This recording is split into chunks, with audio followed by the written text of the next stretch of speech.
Hello বন্ধুরা, কেমন আছেন? আশা করি সবাই ভালো আছেন। আজকে আরেকটা সত্য ঘটনা নিয়ে চলে আসলাম। ঘটনাটি ঘটে 2019 সালের নভেম্বর মাসে। প্রিয়াঙ্কা রেড্ডি ছিলেন একজন তরুণ পশু চিকিৎসক। সেদিন তিনি নিজের স্কুটার পার্ক করে কাজে গিয়েছিলেন। রাতে কাজ শেষ করে ফিরে এসে দেখেন তার স্কুটারের একটি চাকা পাংচার। তিনি চিন্তিত হয়ে পড়েন। কিছুক্ষণ পর কয়েকজন ব্যক্তি এগিয়ে এসে সাহায্য করার প্রস্তাব দেয়। প্রিয়াঙ্কা প্রথমে তাদের বিশ্বাস করেছিলেন, কিন্তু কিছুক্ষণ পর তিনি বুঝতে পারেন পরিস্থিতি স্বাভাবিক নয়। তিনি নিজের পরিবারের সঙ্গে ফোনে কথা বলার চেষ্টা করেন এবং জানান যে তিনি অস্বস্তি বোধ করছেন।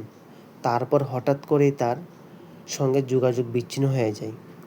পরের দিন সকালে শহরের বাইরে একটি এলাকায় তার মরদেহ উদ্ধার করা হয়। তদন্তে উঠে আসে যে তাকে অপহরণ, যৌন নির্যাতন এবং হত্যার পর মরদেহ পুড়িয়ে দেওয়া হয়েছিল বলে অভিযোগ।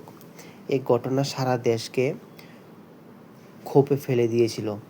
হাজার হাজার মানুষ রাস্তায় নেমে দ্রুত বিচার এবং নারীদের নিরাপত্তার দাবি জানায়। তদন্তে কয়েকজন সন্দেহজনকে গ্রেপ্তার করা হয়। পরে পুলিশের একটি অভিযানে তাদের সবাই নিহত হয়ে যায়। এই ঘটনা সারা দেশকে বিতর্কে জন্ম দিয়ে দেয়। কেউ এটিকে দ্রুত ন্যায় বিচার বলে মনে করেছিলেন, আবার কেউ আইনগত প্রক্রিয়া নিয়ে প্রশ্ন তুলেছিলেন।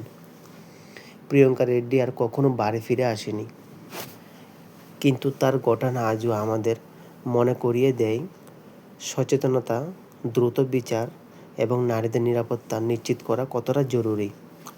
এই ধরনের ঘটনা শুধু একটি পরিবারে নয়, পুরো সমাজের জন্য গভীর শিক্ষা। আপনার মতামত কি? এমন অপরাধ বন্ধ করতে কী করা উচিত?